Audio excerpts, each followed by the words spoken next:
Okay, Justin Botillier, CEO of Calyx CPA here with Amanda Metzler. And formerly Farms Inc. is what you headed up before the merger between the various associations in Oregon joined and created CIAO, CAIO. And can you tell me a little bit, what does the acronym CIAO mean? What does it stand for? So we'll do a little background first. So Amanda Metzler, I was the founder of Farms Inc., Oregon's cannabis farm advocates. We grew out of Josephine County when they started challenging our rights to grow, bonded together, sued the county, and had the fastest decision ever at the Land Use Board of Appeals, and went from there. What we've been working on for the past 2 years is a merger of the 4 cannabis trade associations that existed in Oregon. That was Farms Inc., OIPA, ORCA, and the OCA. This is going to be our first year coming out as all 4 merged together.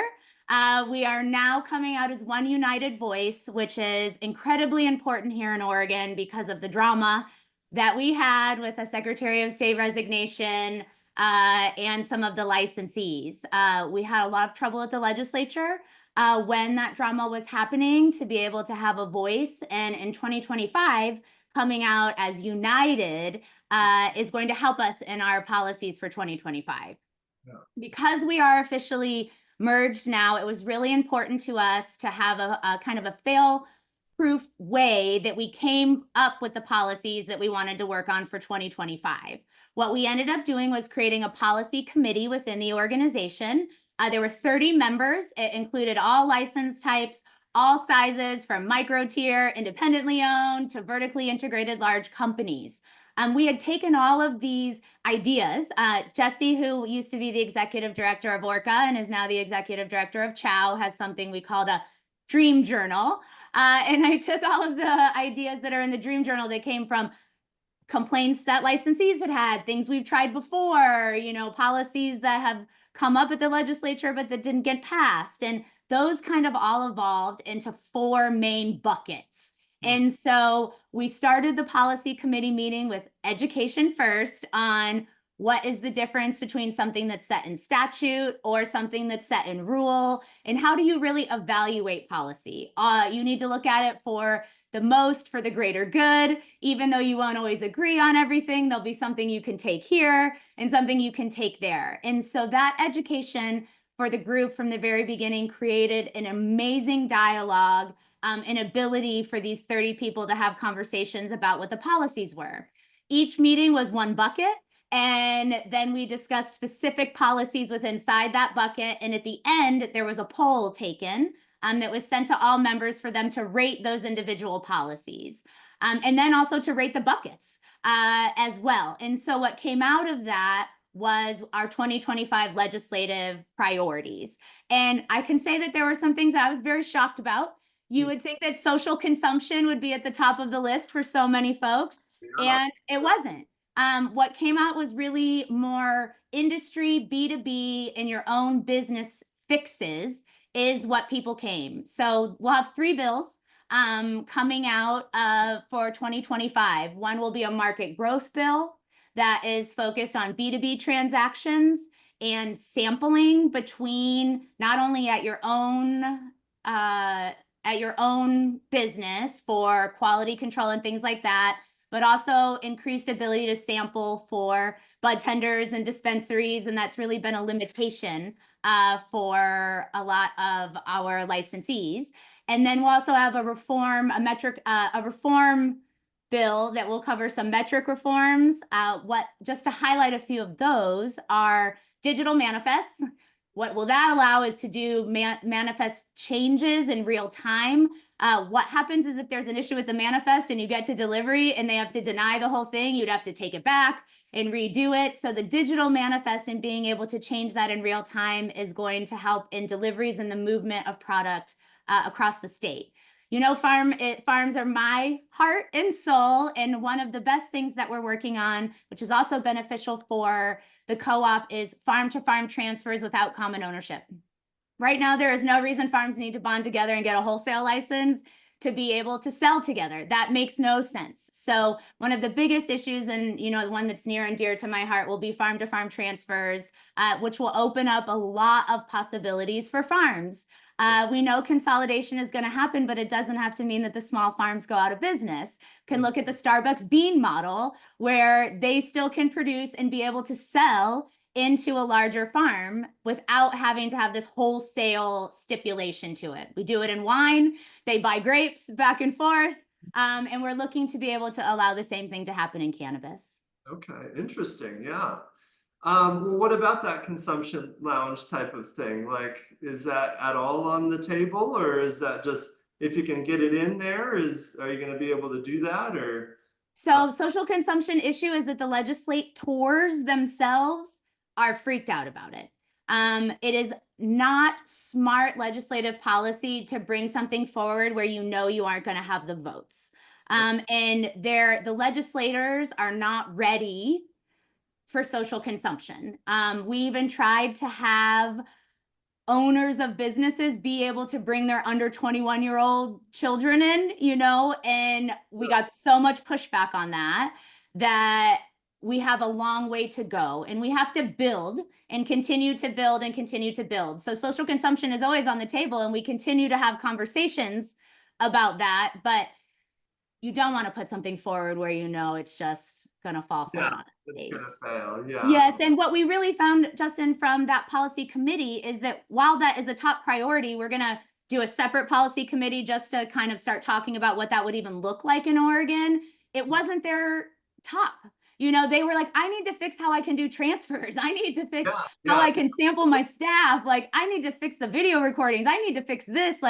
So that is what came out of that, which was shocking, but in a good way, but also has allowed us as an association, when we go to the legislators, to say, hi, remember us? We are a billion-dollar industry, and we need to fix internally stuff that will make us more sustainable and things of that sort before we start looking at outward to consumers. And that's resonating. We got to rebuild up our clout at the legislature with what had happened in the past. And this is going to be great for 2025 to do it.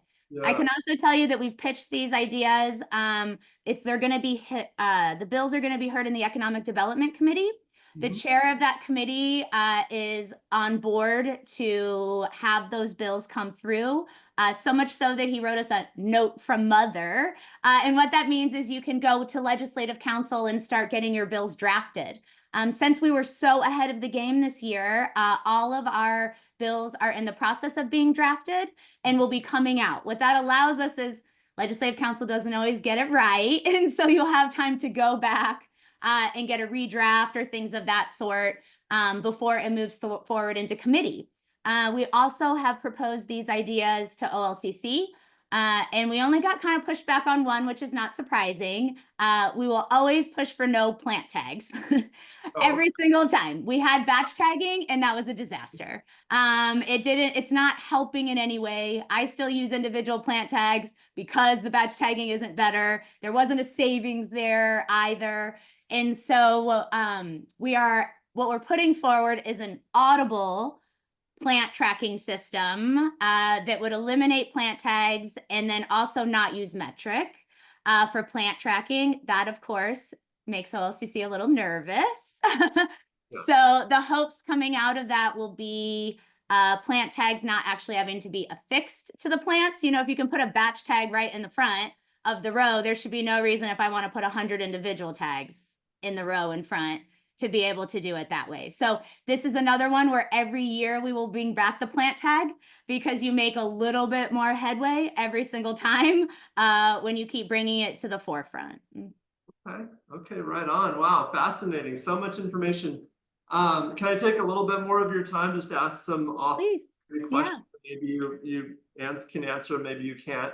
How about that, pesky aspergillus testing that was yes for a while? Can you speak to that? What is that? I know that ended up being on pause, but I don't think it ended up being eliminated. Is that going to come back to haunt the farmers?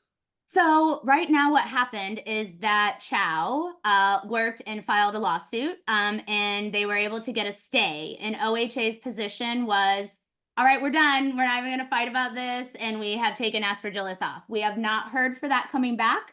Okay. Because there will be another kind of lawsuit filed in the same manner.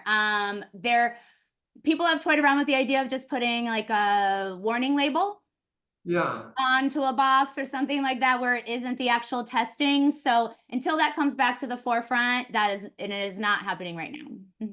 Okay. Okay, great. I don't know if you could speak to this either, but how about like some of the legislation or the initiatives towards like creating trade treaties between states for interstate commerce, that kind of thing? I know that there was some movement going forward that might be outside of this conversation, but do you have any knowledge about that? Well, we have already passed that, obviously, here in Oregon, that we're ready to do that. It was in the California legislature. I don't know if they finalized it, but they had the same thing that was moving forward. Yeah. I have not heard anything where they're going to press the issue right now. I think everything is kind of on hold in a deep breath until after the election. Okay. To see where we're going, even with some legislators at the federal level and even at the state level. This election has to happen and get finalized before lots of things can start moving. Kind of like the election before that and the election before that, but you know. Kick the can. What would have to happen there? Like say we wanted to export over to Nevada. Say Nevada's like really, I was over there last year, looking at their product at what is it? Planet 13. They're the largest dispensary, and just looking at that and being like, oh, this could use some improvement. They could use a little variety. Wow, this is selling for that much. Holy cow. Like if we could get into that shop, that would be amazing, right? Yeah. The states would have to kind of come together and be like, hey, even with the federal, like it's the federal limitations, we're gonna allow cross state line transactions. Do you know what that process looks like or how that would have to go, No, I don't, because Okay. people are still all up in arms or not even really understanding what a rescheduling looks like, Yeah. so there's still going to be that wait for DEA. It would have to be federally descheduled or legalized in order for us to even be able to begin the conversation from a legal standpoint without the their threat to be federal, enforcement, whatever. Okay, I'll leave that one. Okay, one more question for you. Sure. What do you, as an advocate for farms in the regulated market, I do work with a lot of hemp growers and people who are in the THCA market now. And as you know, there are states across the United States that they're following the Farm Bill, and this whole like THC exemption is they're allowing these businesses to sell and pretty much sell in any state across the United States, who can get away with it. And so, and I'm for everybody getting the medicine. So I'm not like, hey, let's pull back, but I'm like, let's push forward as a regulated advocate for the regulated market. Let's push forward. So the question that I have is like, any thoughts about the price in this, price of cannabis in the state if, say, like the Miller Amendment doesn't get passed to close the THCA loophole? Do you see the THCA market becoming more of a thing in Oregon, or like how is the regulated market going to respond to this, or how is the regulated market is responding in one of our concepts in one of the bills is to have Oregon's definition of cannabis match what the federal definition of cannabis is, because currently it does not. And being able to do that, what that will allow is recreational producers here in Oregon and businesses will be able to make hemp products and be able to sell those out of the regulated market. Okay. That right now doesn't happen. because of the definition. So as soon as, and that is one of our main points. Okay. Yeah, one of our main bills and points in that is to align the federal definition of cannabis in Oregon, align Oregon's definition with the federal definition of cannabis, which will open that up for recreational producers. Yeah. And so is that something that like would require an ODA license still to be able to produce like hemp, or is this like, would this be like it would be, remember, once it would pass, OLCC would have to make rules. And so what they come up with might not be what we were interested in, but what we would envision it to be is an endorsement, similar to you would have a medical endorsement or, you know, onto your recreational license. Okay, yeah, I was talking to Courtney Moran recently, and she had the hemp, public comments period for hemp regulation came and went, and nobody had anything to say about it, which was interesting to her. It was interesting to me too, but I'm surprised that there wasn't more like, hey, let's loosen the laws so we can participate in this market that's happening right now, or something. Like, I don't know. Like, well, it won't be a loosening of the law. Changing that federal definition will allow for that to have, for that participation to happen in the market in Oregon. Interesting. And is there any momentum for that? Did you say? Oh, yes. That actually is probably going to come in a cannabis omnibus bill. Right on. Thank you. The other thing that we are working on too, when it comes to that, is not all agencies within the state of Oregon actually have to interact with cannabis.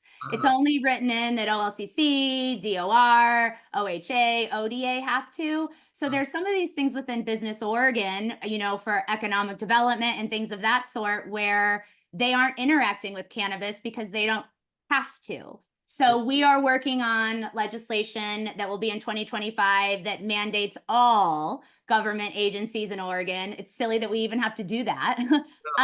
Have to work with cannabis. Okay. Good. Interesting. So for CIAO, is there anything you want to say about it for people who might be watching this video, like encouraging them maybe to become a member? Or I guess I'm doing it for you, but yes, thank you. If you are a cannabis business that has any legislation or rules that have been changed to the positive, that comes through the trade association. OLCC is not going to look at what would be better for the industry and make those changes on their own. That stuff is always driven by a trade association. It's one of the most important things in a business expense that should be an operating cost for everyone.